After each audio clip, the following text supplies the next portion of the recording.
இந்த வீடியோக்குள்ள போறதுக்கு முன்னாடி நம்ம சேனலை சப்ஸ்கிரைப் பண்ணாதவங்க சப்ஸ்கிரைப் பண்ணிடுங்க, பக்கத்துல இருக்க பெல் பட்டனையும் கிளிக் பண்ணிக்கோங்க.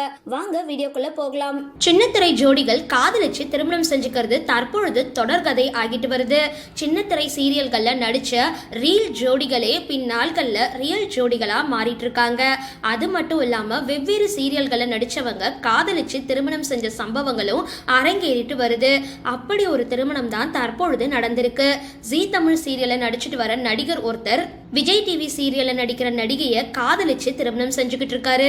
அந்த ஜோடி வேற யாரும் கிடையாது, ஜீ தமிழ்ல ஒளிபரப்பாகிட்டு வர அயலி சீரியல் நடிகர் ஆனந்த் செல்வன் மற்றும் விஜய் டிவில புதுசா ஒளிபரப்பாக இருக்கிற ஒன்னா இருக்க கத்துக்கணும் தொடர் நடிகை ஷமந்தா கிரண் ஆகியோர் தான். இவங்க ரெண்டு பேரும் இதுக்கு முன்னாடி விஜய் டிவில கடந்த 2019ஆம் ஆண்டு ஒளிபரப்பான ஆயுத எழுத்து அப்படின்ற சீரியல்ல இணைஞ்சு நடிச்சிருந்தாங்க. அந்த சீரியல்ல ஆனந்த் செல்வன் ஹீரோவா நடிச்சிருந்தாரு. அதே சீரியல்ல கோதை அப்படின்ற துணை நடிகை கதாபாத்திரத்துல ஷமந்தா நடிச்சிருந்தாங்க. அந்த சீரியல்ல நடிச்சப்போதான் ரெண்டு பேருக்கும் இடையே காதல் மலர்ந்திருக்கு.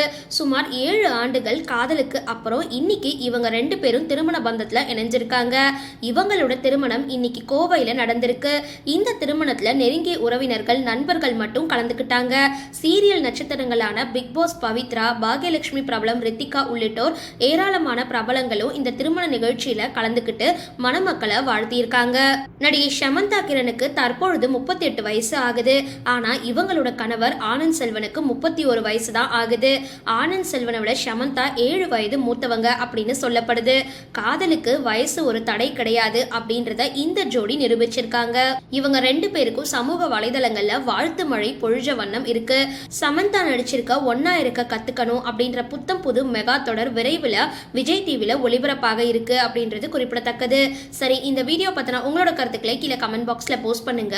வீடியோ பிடிச்சிருந்தா லைக் பண்ணுங்க, ஷேர் பண்ணுங்க, மறக்காம டிபி காபி சேனலை சப்ஸ்கிரைப் பண்ணுங்க.